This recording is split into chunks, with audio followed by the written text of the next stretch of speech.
La Asociación Causa Democrática presenta Academia Hoy. Bienvenidos a este nuevo podcast de Academia Hoy, el canal de la Asociación Causa Democrática Iberoamericana. Hoy nos acompaña el profesor Jesús Conil. Él es catedrático de Filosofía Moral y Política de la Universidad de Valencia. Jesús, muchísimas gracias por compartir este espacio con nosotros y darnos luces sobre temas que atañen directamente a la democracia. En este caso, nos queremos referir a las causas del auge de la polarización y el dogmatismo que se está viviendo, al menos en términos occidentales, dentro del hemisferio occidental, como una novedad que puede poner en riesgo el sistema democrático. Bienvenido. La respuesta a tu pregunta yo creo que tiene dos momentos, uno más estructural de la modernidad y otro es más coyuntural, y espero que no sea estructural, de los procesos más agudos o acuciantes que estamos viviendo en los últimos tiempos. Entonces, por ejemplo, ahora hay más dogmatización porque hay una polarización que es un fenómeno que se ha producido pues, desde finales del siglo XX y comienzos del XXI, y entonces tenemos unos factores especiales.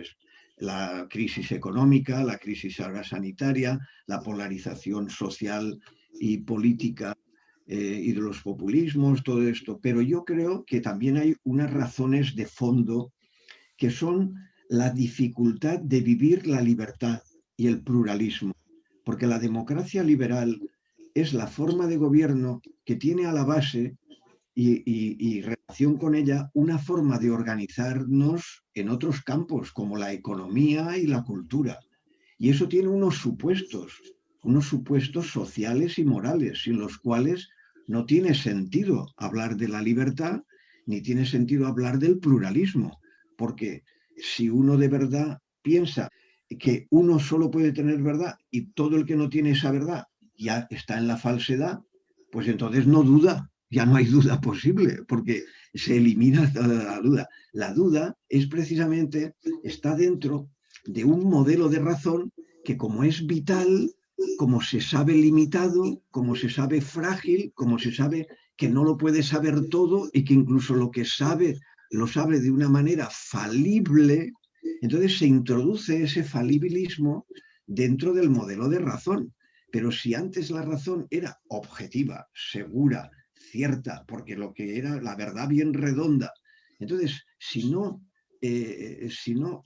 fluidificamos la razón, que tiene el peligro, que también lo hemos vivido, del extremo contrario.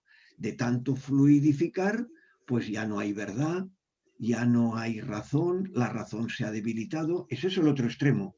Entonces hemos vivido desde el dogmatismo o el relativismo absoluto. No, ninguna de las dos, porque es reconocer la finitud de la razón humana.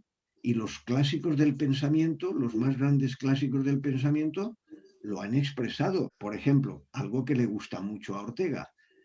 El ser humano lo define también como ser elector, elegir, que por cierto es la doctrina suya de la elegancia, que es muy elegante. La elegancia viene de elegir y nosotros necesitamos elegir. Además, ahí basa en la ética, curiosamente. La ética consiste en la capacidad de elegir. Entonces, el ser humano, cuando elige, ¿qué pasa cuando tenemos que elegir? ¿Que dudamos? Claro que dudamos. No, y además lo pasamos muy mal. Y eso lleva incluso a la duda más radical de todas, porque Nietzsche dice, hay dos tipos de duda, la duda especulativa, teorética, y la duda que él llama, al final, trágica. La duda radical de nuestra vida es una duda donde nos jugamos la vida porque nos jugamos nuestros proyectos vitales, el sentido de nuestra vida. Y la libertad radical es eso. Por lo tanto, yo creo que este punto es esencial para poder descubrir que la razón tiene como componente la duda, porque si no hay duda, es que estás en una actitud dogmática. El que no es capaz de dudar es que es un dogmático, porque no se da cuenta de la fragilidad y la finitud del ser humano también en la expresión de la razón. Y por eso, ahora viene la parte positiva. Por eso necesitamos un modelo de razón dialógica, comunicativa, porque eso es lo que por necesidad y por conveniencia necesitamos a los demás para comunicarnos y ver y buscar qué solución es la mejor. Porque si yo ya tengo, sin dudar ninguna, la mejor solución, porque tengo la verdad, ¿qué tengo que hacer? Imponerla, ¿verdad? Ya no queda más que imponerla a los demás. Pues no, porque la duda te hace darte cuenta de que tu visión es siempre limitada, es parcial, es insegura, es falible. Luego, el cambio de modelo de razón que conduce a la razón comunicativa está motivada por la intrínseca duda constitutiva de la razón que siempre se sabe frágil finita, limitada y falible. Entonces se puede elegir no dudar. O sea, una persona conscientemente puede elegir no dudar y con lo cual comprar un dogma o hacer de una idea un dogma que le simplifica la vida y que con eso resuelve. Por ejemplo, hay gente que cree los fake news aún sabiendo que son fakes. O sea, es una elección. Eligen creer, ¿no? Creo que le simplifica la vida, ¿no? De alguna manera.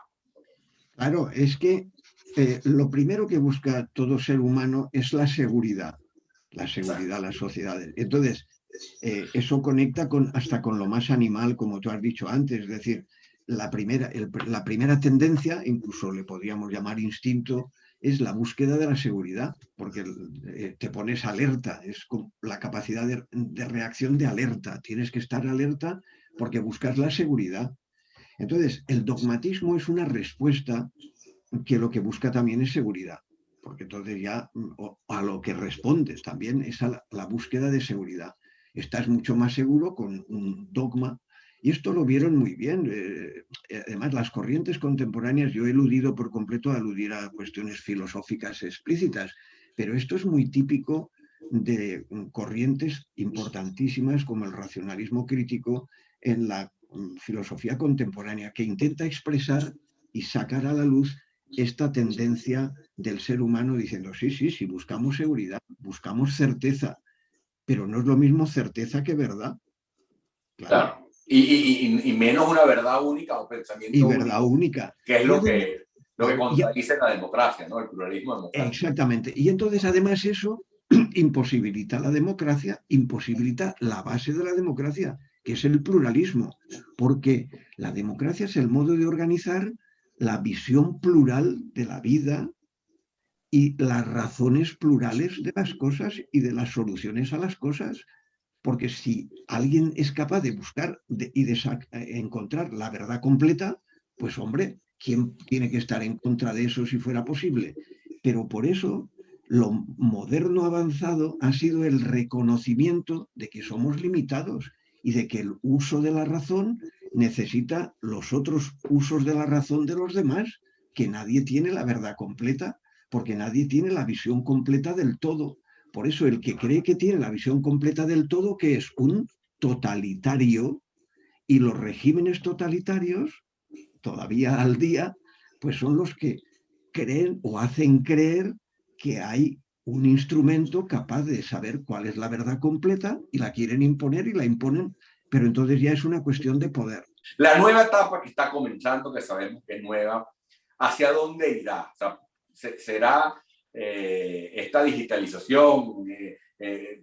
¿Tú eres optimista con si puede ser un mundo racional, plural, y no más bien exacerbar dogmatismo de pensamientos únicos que puedan acabar con ese consenso de la civilización occidental de que la democracia liberal es el mejor sistema para convivir? Bueno, yo no puedo vaticinar ni soy adivino y por lo tanto no sé hacia dónde va a ir, pero lo que sí que creo es que las personas que hemos tenido experiencia de unas cosas y de otras debemos transmitirlas para ver qué experiencias son mejores, qué de lo que hemos vivido lo hemos experimentado como cualitativamente mejor, y luego las personas que hemos estudiamos y nos dedicamos a la educación, también con ese estudio hemos reflexionado y hemos visto a través de la reflexión y del estudio qué es lo que, junto con la experiencia, nos parece más defendible razonadamente.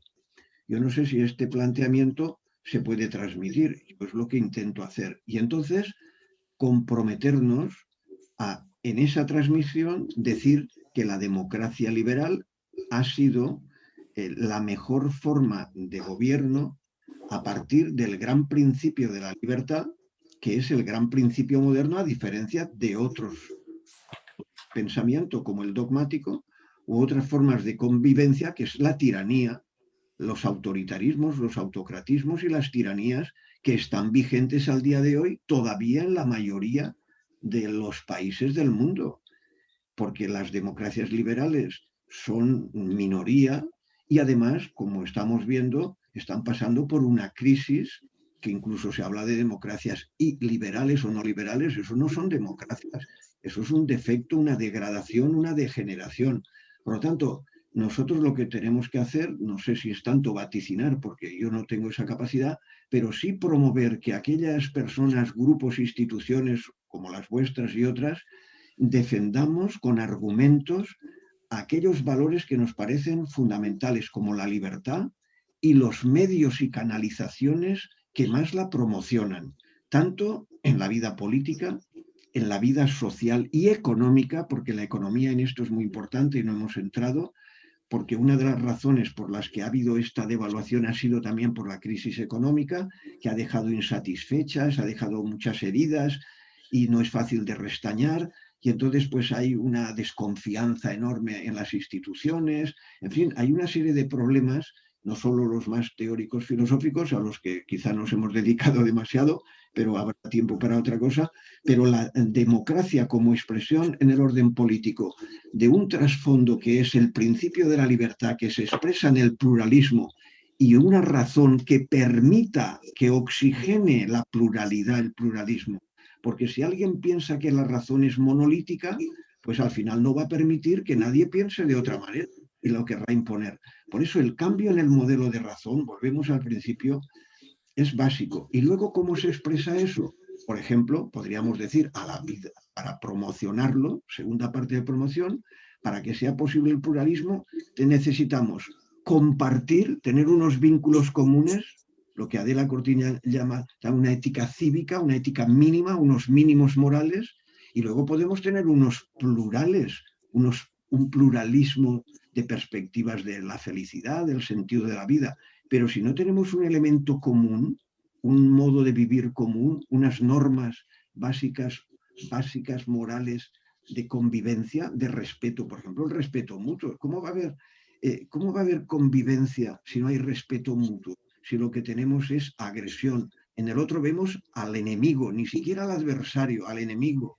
Si lo que para mí es verdad y solo es verdad para mí y para el otro es lo contrario, falsedad. Es decir, no tenemos sentido de la justicia. Es decir, lo que hace uno y lo que hace otro, si lo hace el de los míos está bien, si lo hace el contrario está mal. Eso, falta un sentido de la justicia. Estos elementos básicos, de vínculos básicos, de reconocimiento, eso como parte de la razón, porque eso es un modelo de razón, lo que se ha llamado razón comunicativa. Si esos elementos no están a la base de nuestra vida, todo lo demás serán flores y palabras vacías, porque no radicarán, no tendrán radicación vital esos elementos presuntamente racionales.